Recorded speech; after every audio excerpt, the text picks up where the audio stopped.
HMS Albion, the UK's amphibious flagship in the fjords of Norway, supported by Royal Fleet Auxiliary Mount Bay.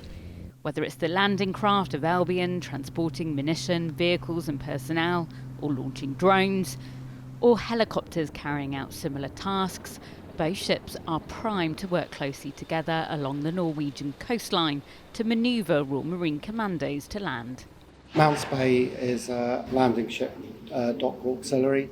We have 400 berths for Marines and 1,100 limbs or line meters for vehicles, which enables us to lift a large body of troops and their vehicles and equipment.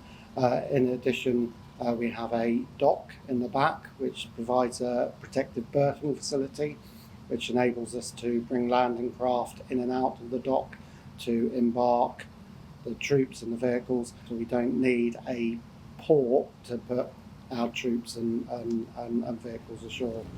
We just need a beach. Training in the Arctic, both ships will be supporting strike operations and commando raids and making sure all personnel can tackle the challenges of working in the high north. The RFA ship also has a hospital on board that can quickly be mobilised to treat life-threatening injuries.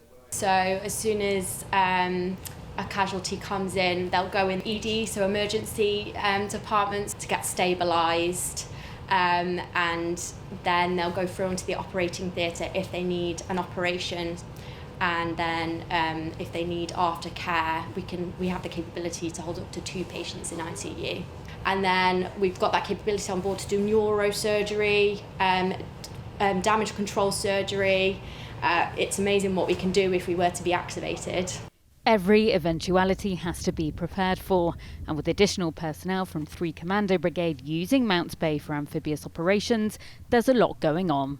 For those on their first deployment on a RFA, it's a chance to see a huge range of activity. It's been surreal. My first day on board, we then sailed out of Portland, came all the way up here, and it's been snow, dolphins, mountains, all very exciting new first things. You've got the flying operations, you've got the dock operations, so amphibious with the Marines. We do night flying as well, so it's the day and the night, there's helicopters coming on and off, it's all go. Because there is so much going on, communication and information regarding all aspects of the ship is crucial. This is the machinery control room. It's the nerve centre of Mount Bay. The team here keep it functioning and moving properly. This CCTV shows machinery spaces where you can see the engine and generator, and it all feeds into this control panel so the team know exactly what's going on at all times. Coordinating people, aircraft, vehicles and vessels across land and sea is complex, made even more difficult when you operate in sub-zero temperatures and introduce shipping and personnel from NATO partners, which is why HMS Albion and RFA Mount Bay carry out training together before exercise cold response takes place. For Albion itself, just going from a standard crew of just over 300 to nearly 1,000 requires planning and preparation, from organising landing craft movements to making sure everybody has enough to eat. So in here, this is one of our 4 refrigerated compartments on board the ship. And this is our main potato room. We've also got a small dairy fridge which we use for eggs and milk, but we're just storing eggs and cheese in there at the moment. So when we left Devonport, we held roughly about 1,000 tins of baked beans. And not your small 500 gram tins of Heinz, these are 2.3 kilo tins as well.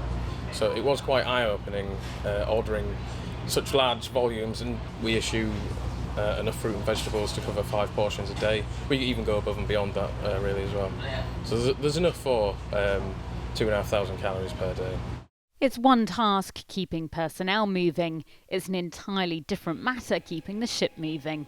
HMS Albion is 170 metres long. In the bowels of the ship there's a maze of coolers, propulsion systems and 4 engines controlled by separate switchboards so they can be run independently.